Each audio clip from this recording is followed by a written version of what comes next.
Thanks. Welcome to another Virtual Journal Club. And before I introduce the speakers to you, I would like to briefly remind you of our ground rules.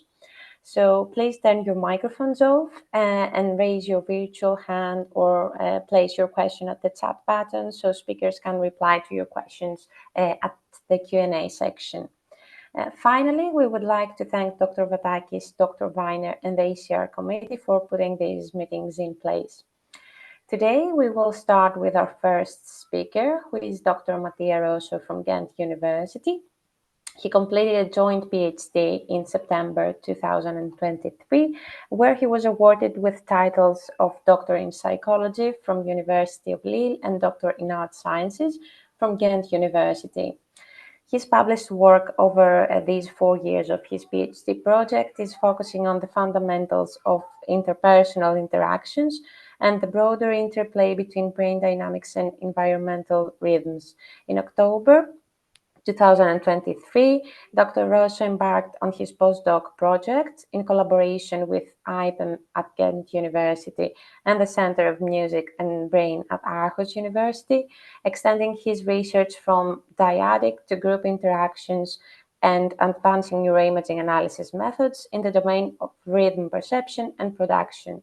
So the title of his talk today is Event-Related Frequency Adjustment, a methodology of for investigating neural entrainments.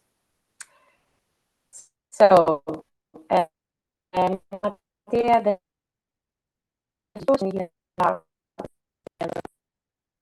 sorry if I lost you. I lost your last sentence. I didn't hear. I can start. I think you can go ahead and get started. Why don't you share your screen? All right, amazing. Sorry.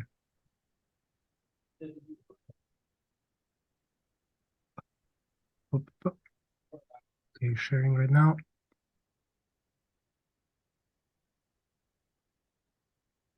There you go. All right, can you see my slide? Yep, looks good. Perfect. Thank you very much, Effie, for the nice introduction and for inviting me. It's a pleasure to be here. So good morning or afternoon, everyone. I am Mattia, postdoctoral researcher at IPEM, Ghent University, Belgium. And soon I will be joining the Center for Music in the Brain at Aarhus University in Denmark. Today, I'm going to present a methodology that I developed as part of my PhD for investigating neural entrainment in sensory motor synchronization. Before we jump in, it is crucial to define neural entrainment since its fundamental definition is what motivated this story in its first place. Following Lakatos and colleagues, we define entrainment as the unidirectional process of synchronization to an external rhythmic force.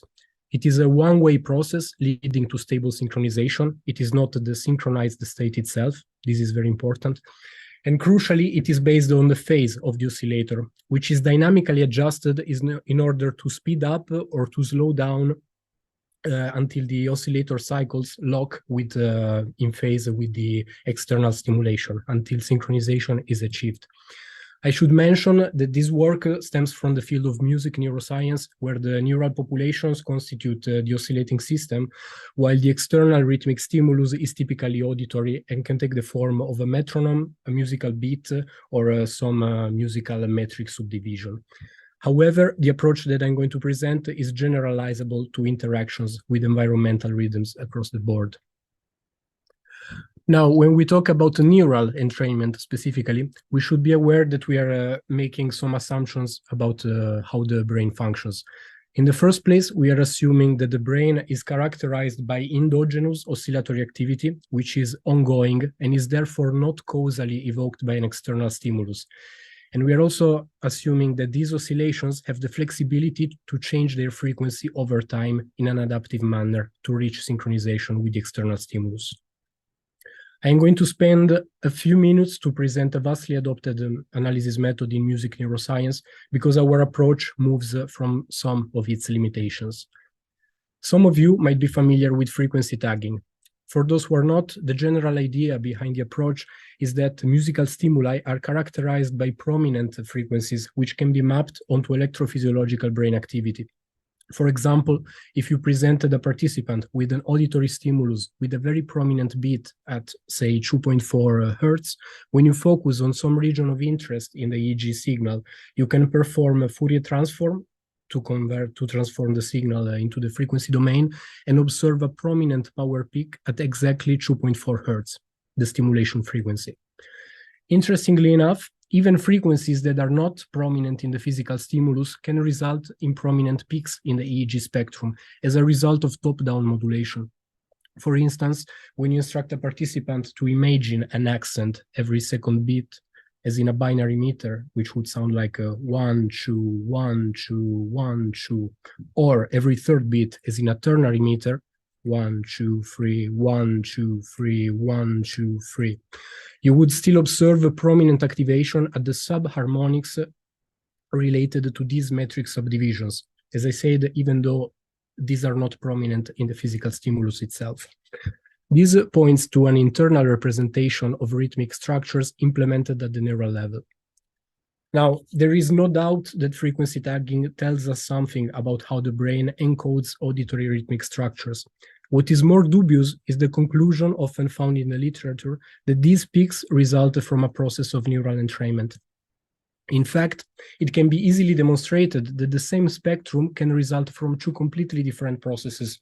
In the case of actual entrainment, which you see plotted on top. By the way, I have a technical issue with my PowerPoint. I cannot hover with my pointer over the slides, otherwise PowerPoint crashes. Apologies for that. I will try to guide you verbally. So, as I said, as I was saying, in the case of actual entrainment, we would have the ongoing oscillations adjusting the phase to align with the stimulus, as I mentioned earlier. On the contrary, in an alternative scenario, we could start from a baseline of no oscillatory activity at all, followed by a train of periodic evoked responses in time locked to the stimulus, which are transient changes in amplitude, yet resulting in the same power spectrum, as you can see to the right. This is to show that power spectra represent the outcome of at least two equally plausible underlying processes, and it's not capable of disentangling among the two. Here is another proof that frequency tagging is not sensitive to the phase of the signal, which again is crucial for talking about entrainment. Starting from a simulated signal on the top left with a clear beat, you can transform it to the frequency domain, manipulate the phases of the Fourier coefficients in different ways, and then transform the signals back in time domain. The dissociation you would observe is that while power spectra remain unchanged, as you see on the right, the temporal dynamics of the signal drastically change depending on the phase manipulations, to the point that any perceivable periodicity in the stimulus is completely lost, as you can see in the most drastic example to the bottom left. Given this introduction, let's outline our proposal for measuring neural entrainment with non-invasive electrophysiology, and specifically EEG, in a series of steps leading to sensitive measures of interest. I am sure there are more sensitive measures out there and hopefully more to be developed building on these principles. So let's start from a very obvious step, setting the conditions for neural entrainment to happen and be measured. First, you need rhythmic stimulation, can be auditory or in whatever modality. Second, you need to measure electrophysiology, in our case EEG, and optionally, you might have rhythmic behavior involved, as in the case of finger tapping synchronization tasks. There is not much to add on this, so we can jump to the interesting part, separating the oscillation with spatial filtering. The problem we are trying to solve here with the generalized eigendecomposition is finding the optimal weighted combination of EEG channels to separate via a weighted average from the multivariate broadband signal one single component which is maximally attuned to the stimulation frequency. In the lower subplots, you have three criteria to assess the quality of the source separation in this particular application. First, you want the topography of the component's activation to be smooth and physiologically meaningful, or at least plausible. Then you want a power spectrum with a very prominent peak at the stimulation frequency. This is just a check that the frequency is actually prominent in the extracted component. not differently from the frequency tagging approach, but in this case is just the starting point for the rest of our development. And finally, you want the eigenvalue associated to your vector of weights to explain significantly more variance than all other possible components that you might extract with this source separation. I will leave several references at the end of this presentation if you want to go deeper into this method, or we can do it together in the discussion, because there would be much more to say. But I just want to convey the rationale of dimensionality reduction from the full set of 64 or whatever channel, how many channels you might have, to one single component, which is maximally attuned to the stimulation frequency. Once your component is extracted, here is a processing pipeline leading to the computation of instantaneous frequency, which is a very, very critical point. So you have your entrained component. You want to narrow band filter it at the stimulation frequency so that you can obtain the analytic signal via Hilbert transform and eventually extract reliable phase estimates for the signal. Once you have the phase of the oscillation at your disposal, based on its rate of change, remember what I said in the beginning, that the oscillator would dynamically speed up or slow down. So the rate of change of the phase is variable over time, and this is very crucial to the realization of entrainment.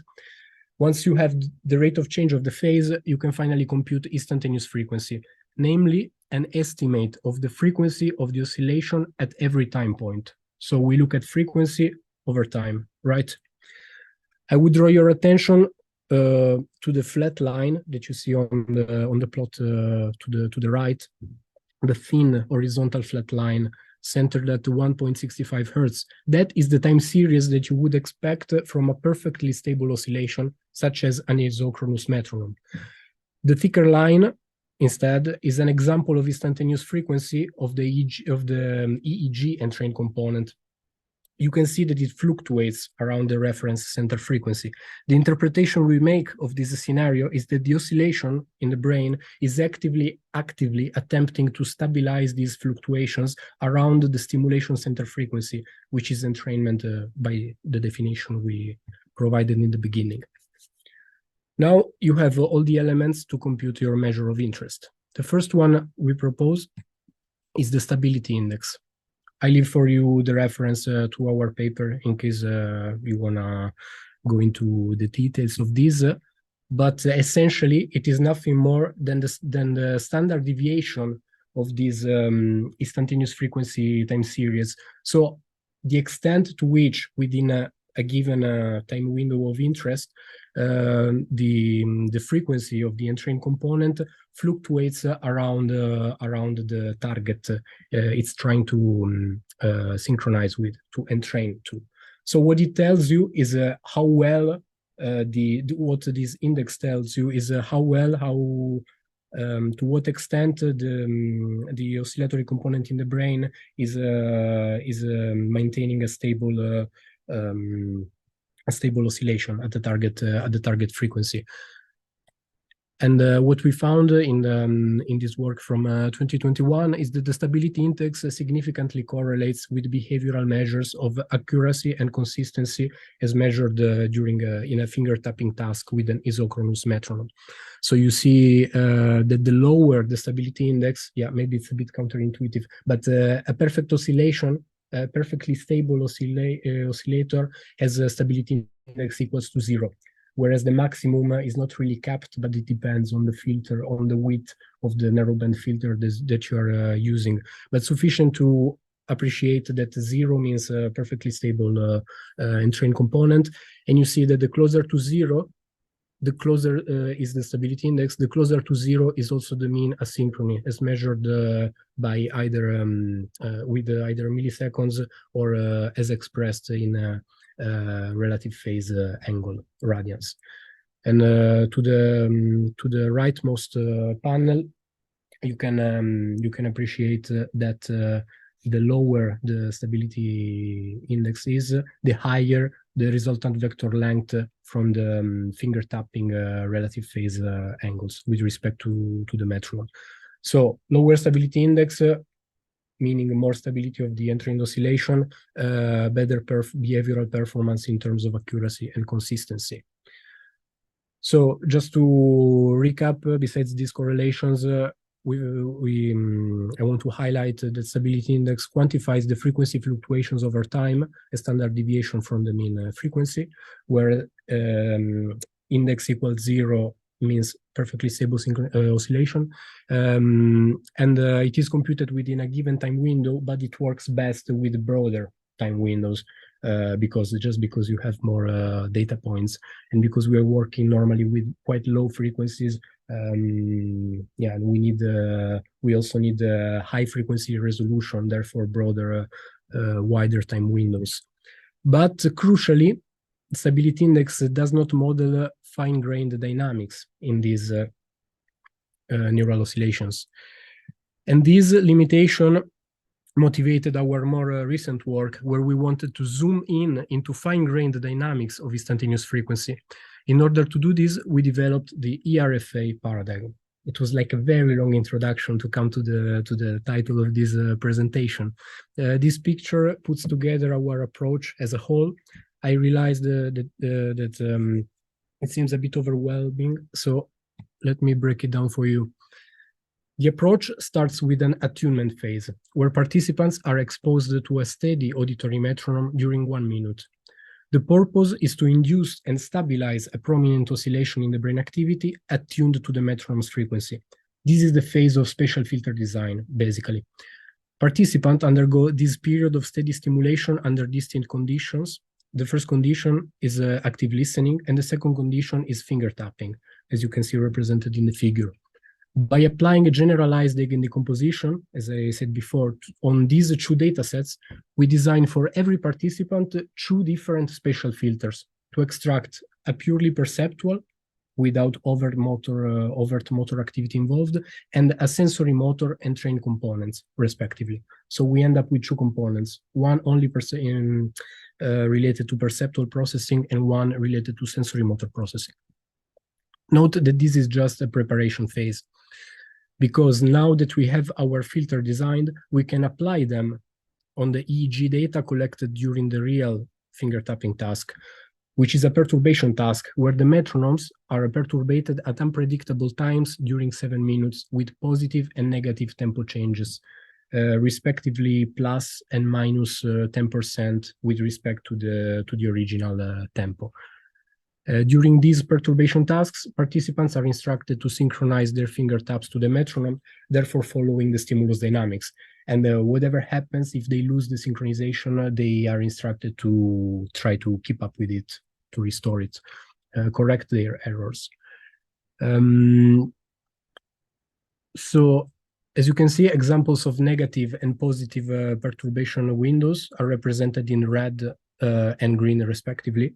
And they show how the metronome sticks are manipulated and how the neural components and the finger taps are expected to entrain. So we look at the entrainment within these critical perturbation windows during the phase of, during a period of error correction, basically. So look at what happens, what is expected to happen in these toy examples within those windows. There is no change in amplitude from the signal expected, but rather adaptation in the phase. So the oscillations are expected to slow down, to stretch, or to speed up, compress in time in order to catch up with the metronome. So how do we quantify these changes of frequency over time? You guessed it, by applying the same processing pipeline that I showed you before, which produces time series of instantaneous frequency. But this time, importantly, we have an expectation of how instantaneous frequency should behave in the critical perturbation windows. So negative deflection, we expect it to go down when the oscillation is slowing down, and we expect it to go up when it's speeding up. So we can aggregate per perturbation type and direction all these event-related time windows, and average all the responses together to improve our signal-to-noise ratio and produce our event-related frequency adjustment curves, ERFAs. So some of you might be familiar with the ERPs, even related potentials.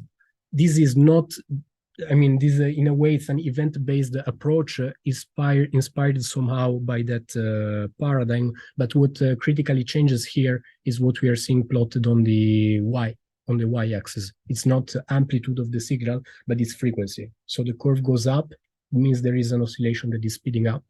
Curve goes down, there is an oscillation slowing down. Flat line means the oscillation is keeping a constant frequency. So here are the grand average ERFA curves for 20 participants who underwent this procedure in our study. So I should mention we applied, just for consistency, we applied also the same processing to the finger taps. So we can also look at the behavioral data in this ERFA framework.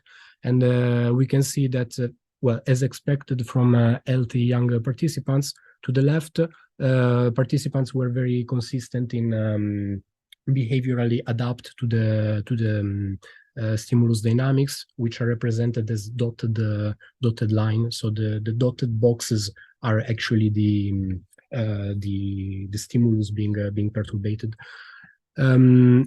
In the middle, we have a perceptual. We have the ERFAs of the perceptual component, which was computed from a scenario where no motor processing is involved, or at least not overt.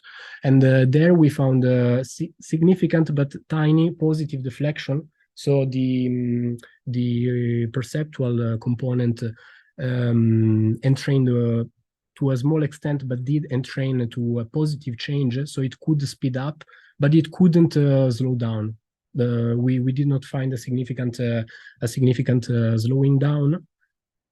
But when we looked at the sensory motor component, which you see to the rightmost panel, you see that this asymmetry is cancelled, and as compared to the perceptual component, the ERFA effect, the instantaneous frequency response, is boosted. So this motor engagement seems to have boosted the process of entrainment, resulting in a significant positive and negative deflections tracking the stimulus dynamics.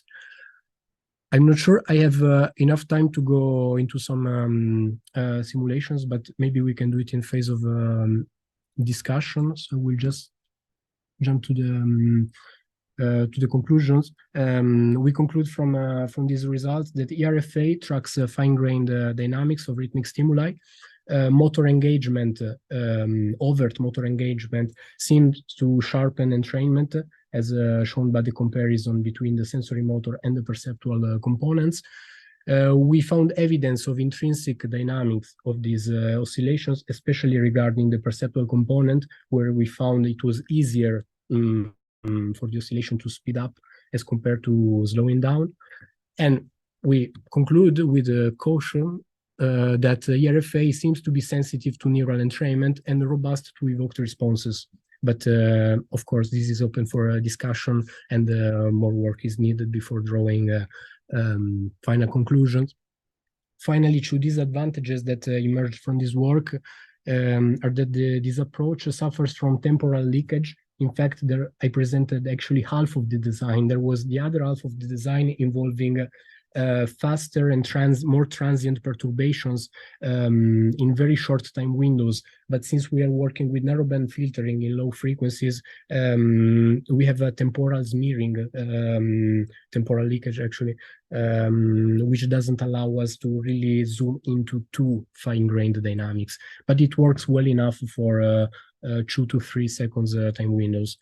And finally, we want to stress that it takes averaging and consistent repetitions, like in ERP paradigms, to see consistent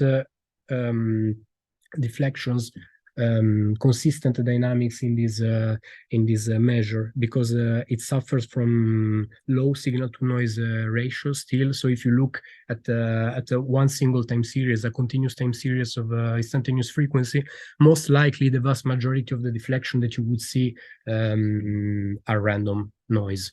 So it takes a repetition and averaging happening at the very end of the whole processing to see the underlying dynamic emerge. So just few notes of caution, as always, garbage in, garbage out. So EEG is very noisy in general. This processing pipeline doesn't make miracles. You need a good data as much as possible. Long recordings, frequency resolution is very important here. In fact, any segmentation and averaging happens at the very end. All the processing pipeline needs to be performed on long recordings. We did it on 5 to 7 minutes. Could go lower, but we haven't tested yet. Temporal leakage, as I said, you can't go to, there is a time frequency trade-off you need to live with. And finally, averaging really does help when it comes to fine-grained dynamics. I leave some references for you. The first three are the methodological background which inspired these works. And in QR, you find these two works of our group, which I just presented. So I would like to thank my collaborators, TRF, for inviting to this journal club, and all of you for your kind attention. Thank you, Mattia. I'm happy to take questions now.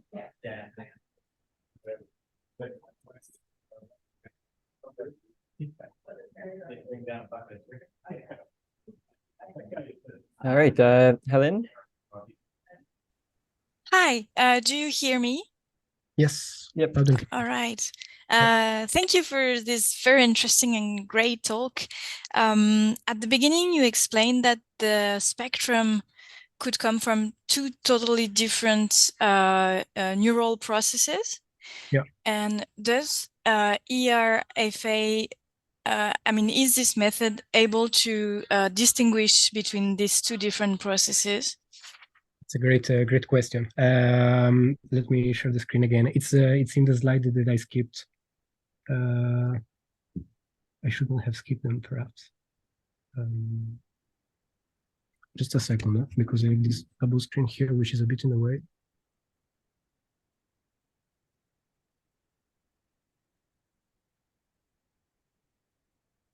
Do you see my screen?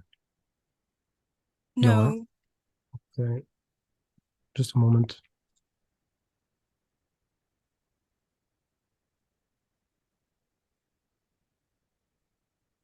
Okay, now? Yes. All right.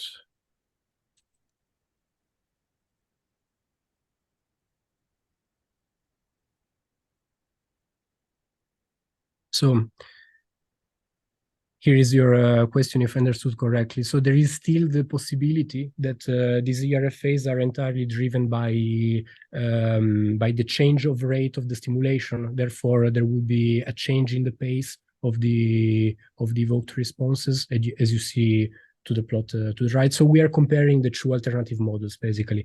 To the left, you see the signal consists of an oscillation, sinusoid oscillation, which after this vertical line, the onset of the perturbation, depending on the perturbation direction, slows down or speeds up. So red and green lines, respectively. To the right, you see the alternative scenarios where we have no oscillation ongoing and then transient responses. These two models, the comparisons are based on the slide that I showed on the work by Novembre and Iannetti 2018.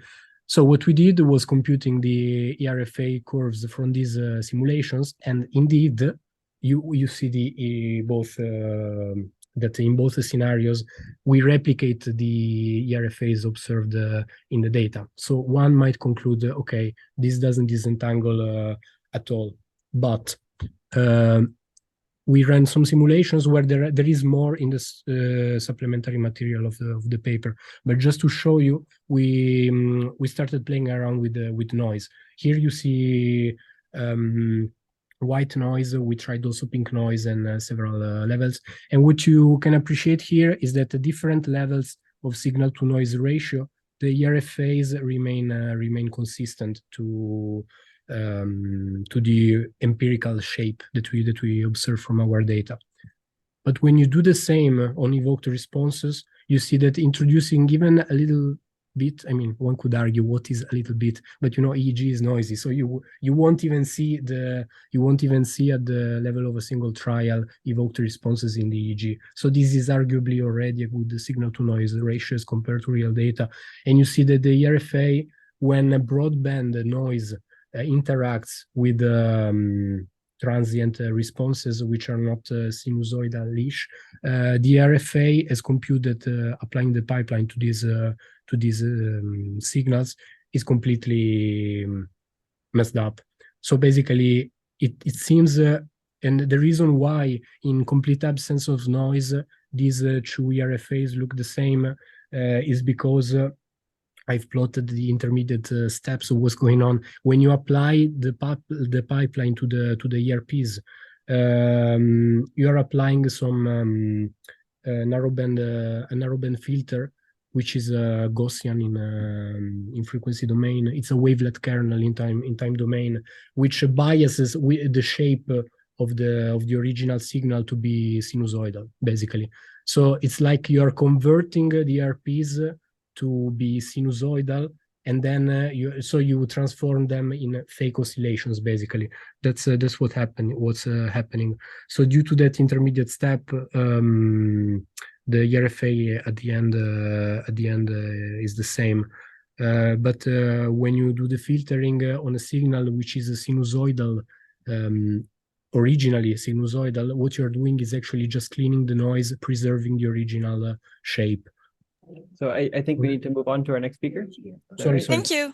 Thank you very much. Let's see. If you can answer Erica's question very quickly, and then we can move on to the next speaker. Could you hypothetically add silence after the metronome and tapping perturbation to see if ERFA activity at that frequency continues sometime after the stimulus ends, suggesting oscillatory activity, or is the temporal resolution not high enough?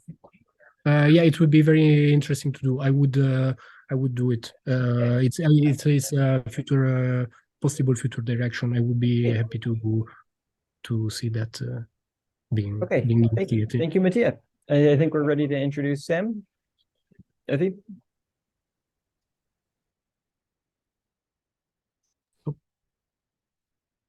Yes, thank you, Mattia. So let's move to our second speaker for today. It's Samuel Post. He's a PhD candidate at University of California, Riverside. Sam is, as I said, is a doctoral student. His research focuses on elucidating the mechanisms of temporal processing in healthy and disease model animals using experimental and computational methods. Prior, he completed a master's in literature at Wake Forest University, where it was first that he became interested in timing and its approach in neuroscience. So the title of his talk is Neural Mechanisms of Sub-second Temporal Encoding in Primary Visual Cortex. Sam, the floor is yours whenever you're ready. Thank you. And thank you everybody for having me. So we can get going here. Okay. Actually, give me one quick second. Okay, cool. All right. We're all good? Okay. All right. So yeah, we'll talk about today the neural mechanisms of sub-second temporal encoding in primary visual cortex. And so why we're interested in sub-second timing is because it appears in a great number of different sort of behaviors. So just as an example, we have music, that can happen at the level of milliseconds. Morse code derives meaning directly from the temporal structure of some stimuli. The yellow light example is the classic one of red light turns yellow. Do I decide to go through or do I decide to stop? We have speech as well. And then lastly, this little example of I think it's an impala that's, seeing an incoming predator and then has to make sort of split second decisions based on the incoming stimulus information, and then choose a behavior then. And so what we want to do is understand the mechanisms here. And so there's been a number of different models proposed, and they kind of range the gamut from what we can think of as dedicated models to intrinsic models. And so dedicated ones are going to be, a set of neurons, a neuron, a mesoscale of neurons, or maybe even a macro scale, in which the job of those neurons is exclusively to create temporal information, basically. Then on the other end, we have intrinsic type mechanisms in which temporal information here just naturally emerges from the dynamics of a given circuit, let's say. And so we have what are thought to be, these oscillator accumulator models. So they're probably the prototypical dedicated model. And I think they're probably the oldest type model for timing. And so I'm sure everybody is familiar with them, but basically we have either a oscillator, like a single pacemaker, or a set of oscillators, and then they project downstream. They're decoded by an accumulator, or, in some sense, other people think a coincidence detector.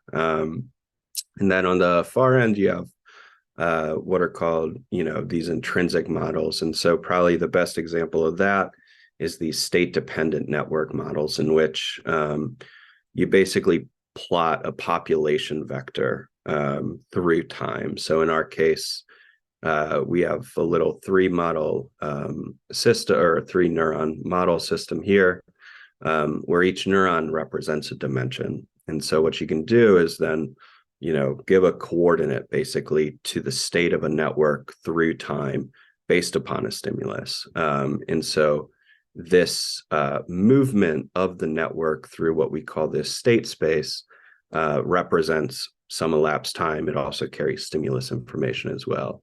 And so, you build this out to a few hundred neurons, a few thousand, or maybe even a few million, and you get a very high dimensional space. And then somewhere in between, we have these ramping models and syn-fire chain models. And so, it's not clear whether these necessarily are part of that dedicated system, in which, for instance, you do have neurons that just intrinsically ramp, similar to like decision making, or, a syn-fire chain model is going to be like a network model, but in effect, you're going to have sparsely tiled activity.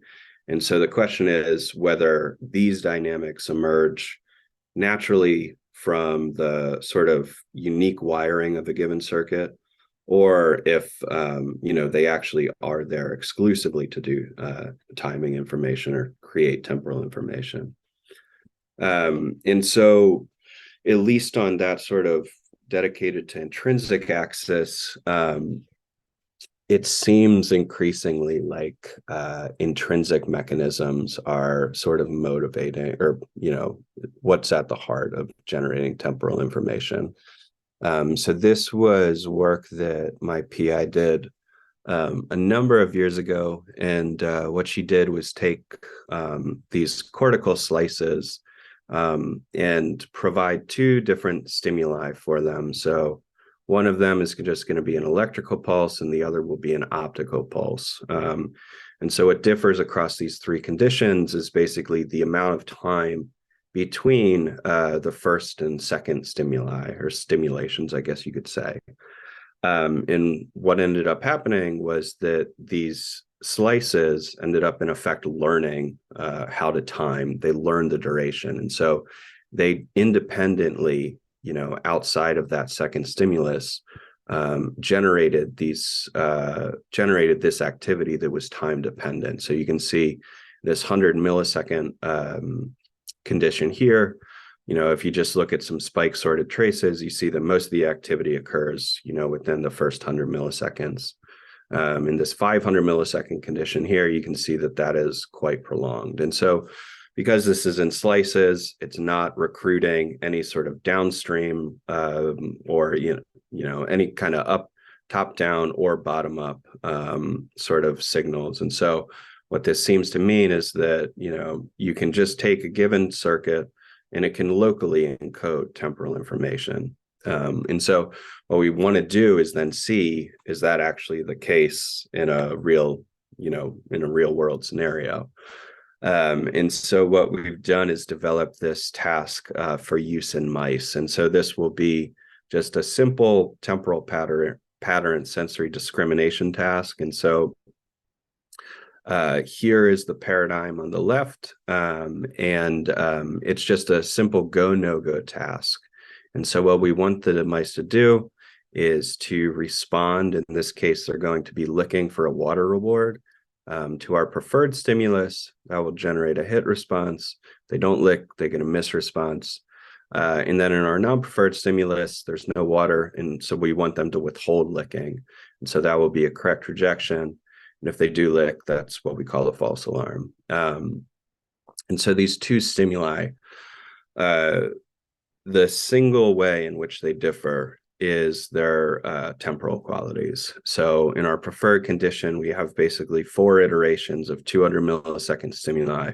In our non-preferred condition, we have 4 iterations of 900 millisecond stimuli.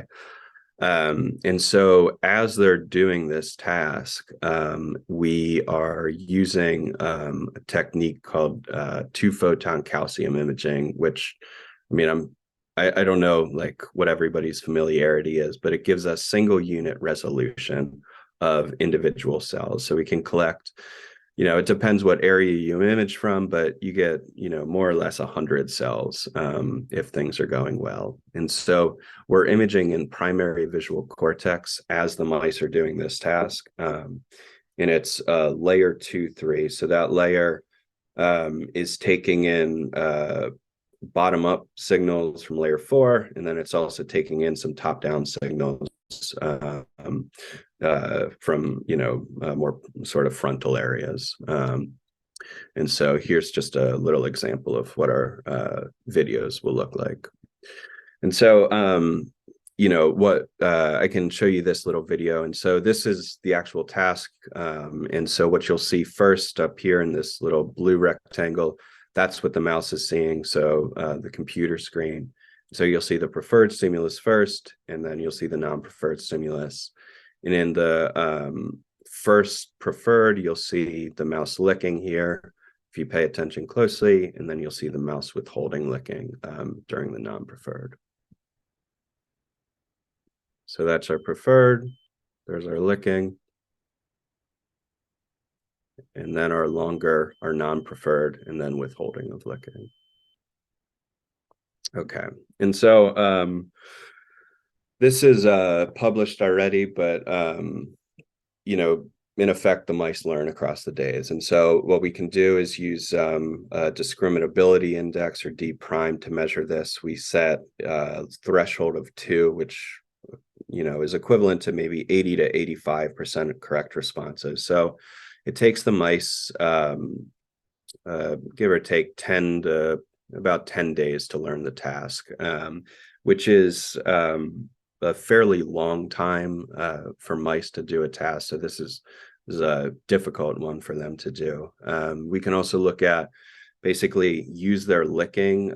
We can run it through a decoder, see if it predicts what of the 2 stimuli the mouse is seeing. And if it is predictive prior to the water reward, then we can say that, okay, yeah, they've actually learned the task. And so in this case, we can see this yellow line representing a learned session. This licking is predictable long before the water reward at 1.2 seconds. We see in a naive day and a middle day, so blue and red here, there's basically no predictability. Everything is at chance. So it just verifies that the mice actually are learning the task. And so when we look at the neural data, we can see from naive to middle to learn sessions, there's quite a bit of difference in network activity. So we can see that in the naive sessions, we have sort of this sparse tiling effect over time, which is fairly common to see. So these are just spike sorted heat maps. In the middle section, we have increased excitability, which seems to be fairly common in the learning process. You increase excitability and then tamp down in the learn day once the circuit has been restructured to accommodate whatever information you're encoding. We can see then in the learn day, so in our hit sessions, we have a lot of activity throughout. Our correct rejection and false alarm sessions, most of the activity is actually centered during this preferred period here. And you can see that it's a bit more left shifted in the correct rejections than it is in the false alarms. And so going off of that idea that, temporal information can be encoded in a local circuit, the best way to kind of get at this is to see, if it's really relying on this state-dependent network and these changing population vectors over time. What you can do is calculate the distance between the state over time.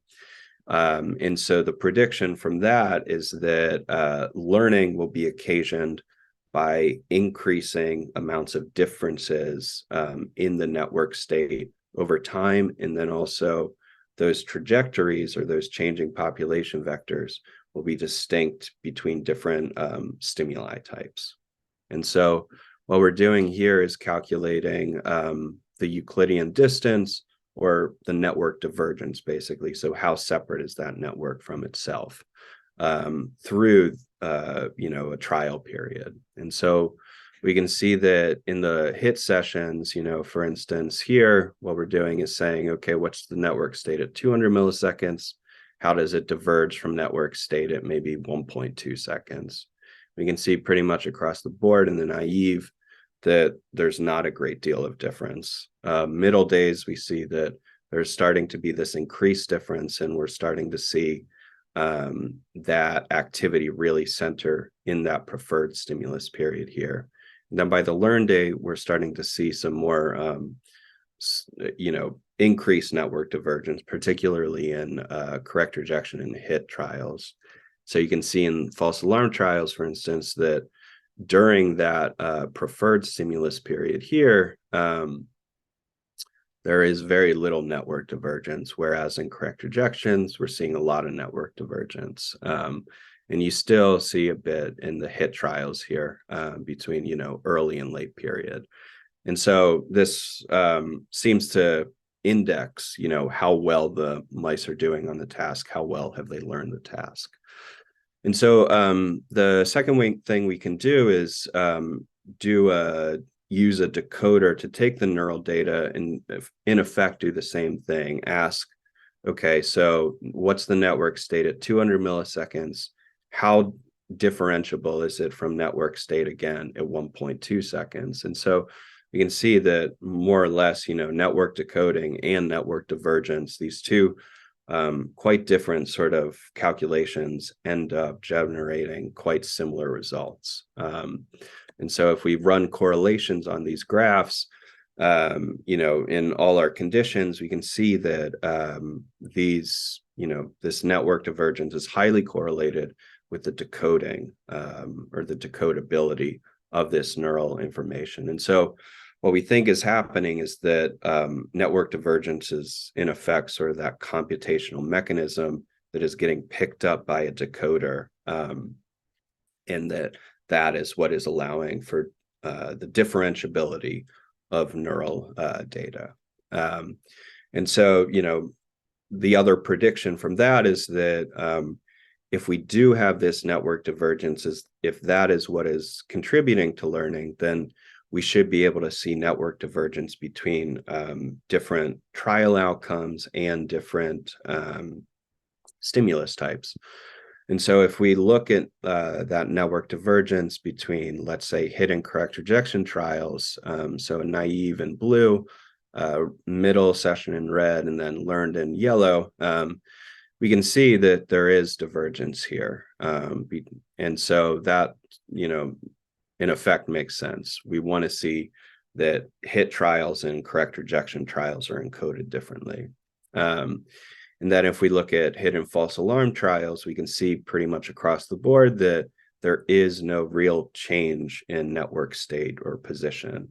And so that, makes sort of evinces that, yes, they would be giving a go response to both because they're encoding this temporal information poorly. And then likewise in correct rejection and false alarms, we see this divergence. And so we did the same thing where we then decode neural information, use neural information to, discriminate, let's say, hit and correct rejection trials and look at those accuracy values. We see it's not quite exactly the same as the network divergence, but it's fairly close, where we're seeing these changes in accuracy across days of learning. And so we can correlate these again, and we find quite strong correlations again. And so this goes back to the idea that probably this network trajectory is what is in effect, or what the decoder is picking up on. And so, the other sort of options for this are, could you have potentially an intrinsic oscillator? Could you have ramping activity? And so we looked at these, two potential explanations. And so what we first looked at was basically, could we find any oscillatory cells in our data? And so you'll see in this little bar graph over here, the fraction of oscillatory cells that we found. And it is not significant across days, but maybe if, it seems to be trending downward. In any case, because our stimuli are periodic, the question is, are our oscillatory cells intrinsically oscillating, or are they just responding to the periodicity of our stimuli? And so a further prediction of that is, if they are intrinsically oscillating and is what's causing learning, then we should see greater amounts of information in their activity than in non-oscillatory cells. And so how we did this was we took our putative oscillatory cells, we took our non-oscillatory cells, and then did a similar decoding between hit and correct rejection trials in our learn session. The idea being that in a learn session, we should have really high accuracy in the oscillatory cells, and then who knows what we would see in the non-oscillatory cells. But because we ended up having so few, so in total, we had about 5 per animal. What we ended up doing was a feature selection where we would take the most informative 1 cell, most informative 2 cells, most informative 4 cells, so on per time bin, and generate an accuracy curve for them. In that way, we can actually, not suffer some sort of like dimensional bias in our decoding. So what we can see is that there's fairly comparable decoding information between oscillatory and non-oscillatory cells throughout the trial period. And then as time goes on, it seems like more cells become more predictive in the non-oscillatory. And so this means that, temporal information is spread across the network. It's not just localized to oscillatory cells, and non-oscillatory cells are not therefore just picking up activity from the oscillatory cells and then generating sort of a reciprocal or a responsive relationship. And so based on that, what we thought was, okay, so when we do this decoding, just like before with all of our cells, is there a relationship between the Euclidean distance or that network divergence and a decoding accuracy? So just like those heat maps and those network divergence graphs I showed before with all cells, we did that here with just our oscillatory cells. And we found, again, across the board, that there's a strong relationship between network divergence and decoding accuracy. So it seems like what's happening again is that these oscillatory cells, they're probably not intrinsically oscillating, but they're a part of that entire network, which is why we're able to see this state space divergence with them. And we did the same thing with our ramping cells. Again, across sessions, we didn't see a great deal of difference in the number of cells we were picking up. There is temporal information in our non-ramping cells as well as our ramping cells. And then we did same correlations to see, does network divergence predict how well our decoder works? And again, it predicts it quite well. We have strong correlations. So our conclusions from all of this are that the degree of network divergence seems to correspond with the degree of learning, or it indexes it. Trial outcome is indexed by network divergence, and that it's likely that temporal encoding is network-based, and that this state-dependent network model is, sort of underlying our neural data. So with that, I just want to thank everyone in my lab. And down here, if you want to get in touch with me, here's an email. And then if you want to read some more, here's the paper we put out over the summer. And hopefully we can put another one out with this data in the next couple months. So thank you.